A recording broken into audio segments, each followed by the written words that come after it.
کیا آپ جانتے ہیں قرآن کہتا ہے کہ جنات کو بھی نہیں پتا تھا کہ حضرت سلیمان علیہ السلام وفات پا چکے ہیں۔ عظیم محل، جنات کام میں مصروف۔ حضرت سلیمان علیہ السلام کھڑے ہوئے تھے اپنے عصا کے سہارے، اور جنات ان کے حکم سے سخت مشقت کے کام کر رہے تھے۔ قرآن کہتا ہے دابۃ الارض، یعنی زمین کی ایک مخلوق خاموشی سے عصا کو کھا رہی تھی، کسی کو خبر نہ ہوئی۔ جب عصا ٹوٹا تو حضرت سلیمان علیہ السلام کا جسم زمین پر گر پڑا۔ جنات چونک جاتے ہیں۔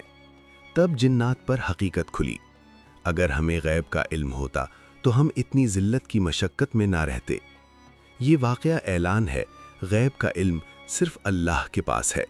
نہ نبی، نہ جن، نہ بادشاہ، سب اللہ کے محتاج ہیں۔ پوری ویڈیو دیکھیں، دل کو لگے تو لائک کریں، اپنی رائے کامنٹ میں لکھیں۔ مزید قرآنی واقعات کے لیے سبسکرائب کریں۔